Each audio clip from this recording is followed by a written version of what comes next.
The Debrief is a production of faculty affiliated with the National Security Affairs Department at the U.S. Naval War College. The views presented here are those of the speakers and do not reflect the positions of the Department of Defense, the United States government, or any of its components.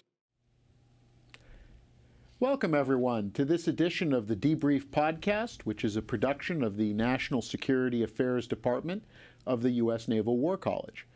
I'm one of the hosts of this broadcast, a professor in the department, Nick Vosdev. With me today is Admiral Nirmal Verma, who will be walking us through the importance of the Indian Ocean region, a region which is acquiring much more salience in global affairs as the center of gravity for the world's economy and political life shifts from the Euro-Atlantic basin towards the Indian Ocean basin and into the Pacific. So it really is a keystone region of the world which matters a great deal, not just simply to regional security, but to U.S. interests around the world.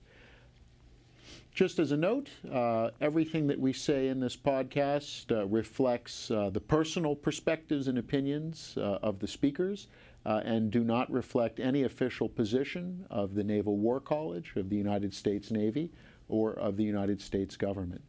So with that, I'd like to give you a brief introduction to Admiral Verma. He is a graduate of the Naval War College and has returned after a long and distinguished career in the Indian Navy, culminating in serving as the Chief of Naval Staff of the Indian Navy. And then, after retiring from military service, found a second career in diplomacy and ultimately serving as India's High Commissioner to Canada.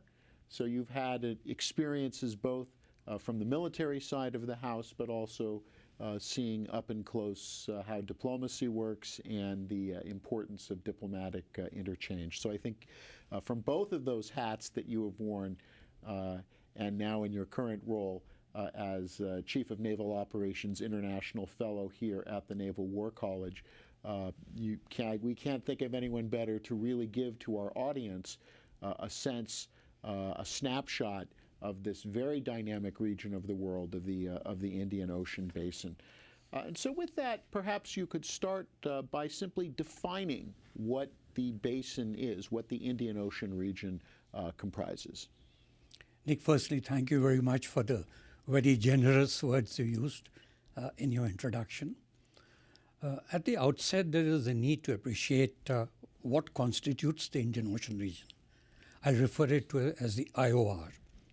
Now, for nations in the littoral, it extends from the east coast of Africa and hugs the coast of West Asia and then on to Malacca Strait on the east.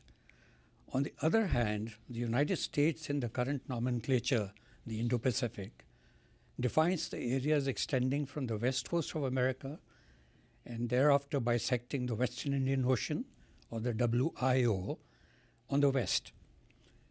Thereafter, the remaining maritime space of the Western Indian Ocean is further bifurcated between CENTCOM and AFRICOM. There are a number of hotspots and other developments in the WIO that often get blurred in the strategic discourse when the laser focus is on the Western Pacific. As brought out in a post by the Royal United Services Institute, the WIO is fast emerging as a strategic theater as well as being the part of geopolitics of the Indo-Pacific. The region is strategically critical, considering the flow of oil and liquefied natural gas via the Strait of Hormuz and the Bab el-Mandeb. It will be of interest to note that the Indo-Pacific, as defined by Japan and the European Union in the Indo-Pacific strategy documents, also aligns with the articulation by the littoral nations of the IOR, including India. Hence, when I refer to IOR in my comments, the maritime expanse will extend to the east coast of Africa and the Middle East in the WIO, to the Malacca Strait in the east. Now, India being a major player in the IOR, my comments may lean towards an Indian perspective. While some analysts refer to India as a net security provider in the IOR, on its own part, India would like to be seen as a preferred security partner for the Indian Ocean littoral countries as they address security challenges faced by them. Well, can you give us a sense of what some of those security challenges are? What are the major issues that impact this particular region of the world? The IOR is an energy reservoir and a very diverse region in terms of the political systems, economies, and demographics. And these create their own tensions. At the same time, the security concerns of the IOR littoral would be similar to those of any other maritime state. Individual states may have different prioritization of threats, which should only be expected.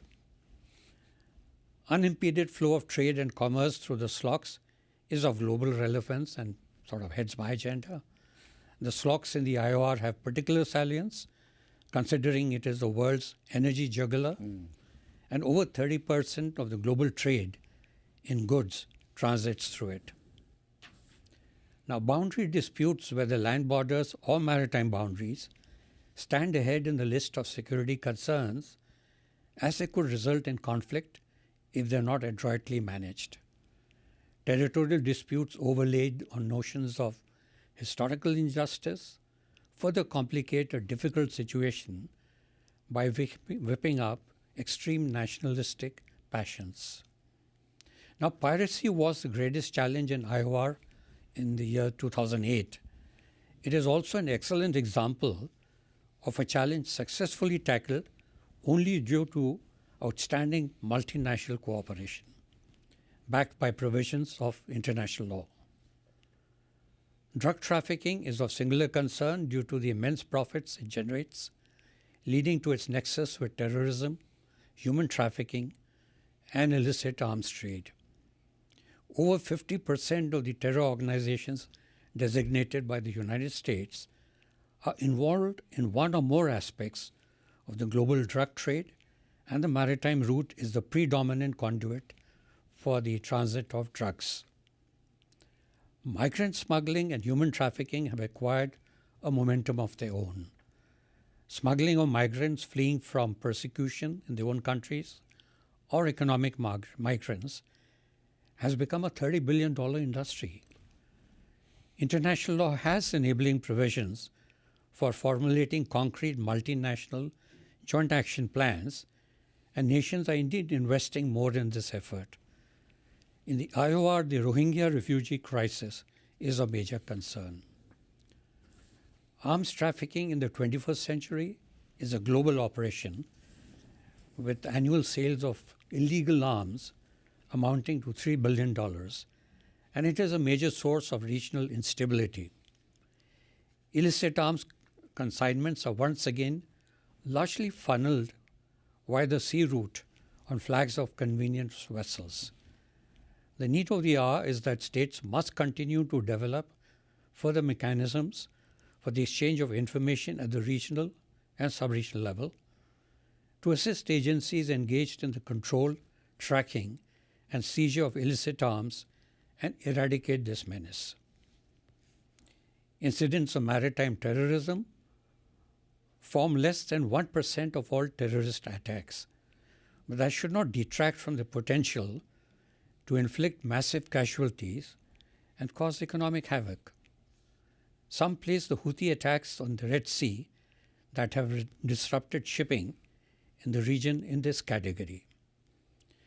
But for most smaller nations, non-traditional security concerns are of same if not greater concerns. Foremost among them would be illegal, unreported, and unregulated or IUU fishing. It's not difficult to understand the reason for the same. Hundreds of millions depend on fish as a primary source of protein and livelihood. There is an immediate need to jointly tackle IUU fishing and regulate fishing so that it is a sustainable activity. The efforts thus far have been very limited in the IOR. Majority of the mechanisms, such as the Indian Ocean Tuna Commission, only operate at a sub-regional level or focus on specific species.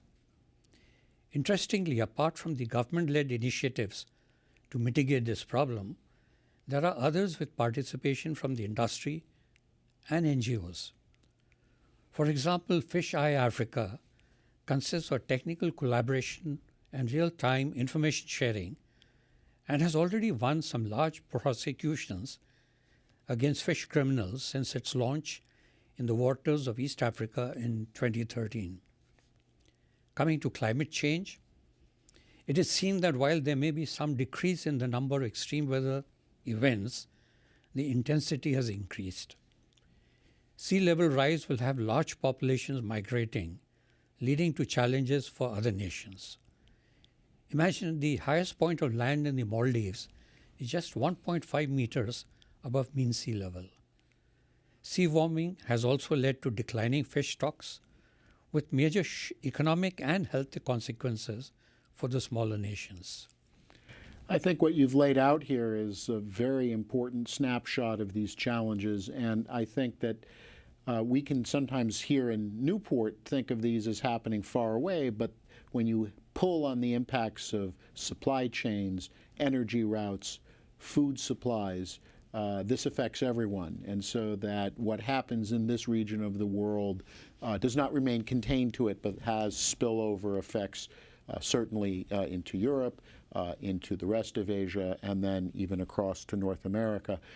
But while I think we sometimes have a sense, though, when we look at a region that we're always looking at problems, that there are issues out there, and yet the greater Indian Ocean region also has some important success stories. And with this, I'm thinking about the Association of Southeast Asian Nations, ASEAN, which has been a remarkable collaboration of states that comprise certainly different ethnicities and religions, different governing systems, but able to come together to create some of these cooperative mechanisms. Do we have some similar processes that we see developing elsewhere in the region where the ASEAN model might replicate itself? It goes without saying that no single nation can combat the security challenges it faces across the spectrum. The efforts required to combat them could be global and in some cases lend themselves to regional mitigation, as you just mentioned in the case of ASEAN. There are several multilateral constructs in the IOR. The more prominent are the Indian Ocean Rim Association, or IORA, and the Indian Ocean Naval Symposium, or IONS.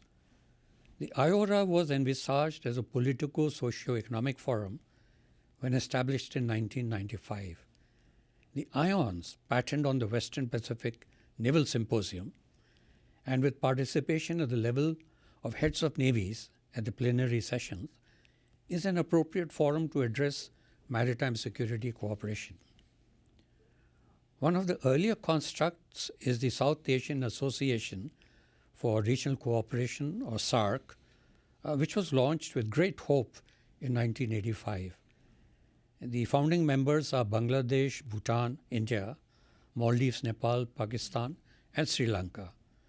Afghanistan joined later. Unfortunately, it does not have the traction and cohesiveness like ASEAN in Southeast Asia. The interstate relations between India and Pakistan come in the way even as other members invest in this construct. So this has led to sub-regional groupings within this construct. Like, for example, the Bangladesh, Bhutan, India, Nepal, or BBIN initiative, which met with great success in areas like setting up a compatible electricity grid and connectivity. While a SARC free trade agreement was put in place, more has been achieved via bilateral FTAs and other initiatives that India has negotiated with the smaller nations.